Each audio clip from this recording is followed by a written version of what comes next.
નમસ્કાર. News of Gandhinagar daily headlines today. Gujarat સરકાર વિકસિત ભારત વિકસિત ગુજરાત. યુવાનોને મળ્યો સ્ટાર્ટઅપનો આધાર. 4 વર્ષથી સ્ટાર્ટઅપ રેન્કિંગમાં ગુજરાત અગ્રેસર. ભારતના સેક્યુલર માળખા માટે પ્લેસીસ ઓફ વર્શિપ એક્ટ જરૂરી. સુપ્રીમ કોર્ટ પહોંચી Congress. America, France, Canada, Japan મહાકુંભના આ કેમ્પમાં 9 વિદેશી મહામંડલેશ્વર છે સનાતનના પ્રચારક. ચીને હેકર્સની ફોજ તૈયાર કરી. ભારત પર સાયબર હુમલાનો ખતરો. બેંકોને બનાવી શકે નિશાન. તંત્રીલેખ. ડિસેમ્બરમાં જથ્થાબંધ ફુગાવો વધીને 2.37% થયો. પુણેમાં સેનાએ 77મો સ્થાપના દિવસ ઉજવ્યો. સળંગ ત્રીજા વર્ષે દિલ્હીની બહાર આર્મી ડે પરેડ યોજાઈ.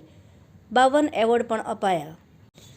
નામ બદલવામાં માહિર. સરકારે પાઠ્યપુસ્તકમાં મહુમ શાયરનું નામ અલ્હાબાદીમાંથી પ્રયાગરાજ કરી નાખ્યું. વાંચવા જેવો લેખ. ભરત વૈષ્ણવ. એનોજી સાહિત્ય સરિતા ગ્રુપ. વિષય સુખનું સાચું સરનામું. એના ઉપર સર્જકોની વિવિધ સ્વરચિત રચનાઓ. ઉત્તરાયણ પૂર્ણ થઈ ગયા પછી કપાયેલી દોરી સાથે પતંગ એકઠા કરી નષ્ટ કરી દઈએ.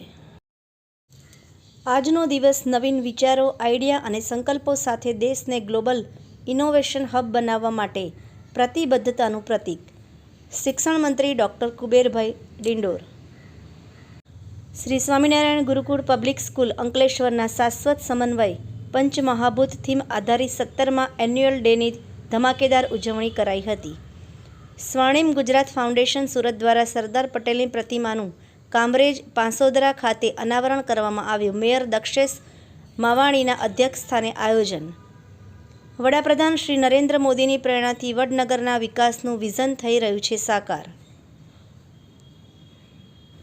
આભાર. મીનાક્ષી રાવલ, ગાંધીનગર. ન્યૂઝ ઓફ ગાંધીનગર દૈનિક જનફરિયાદ ન્યૂઝ.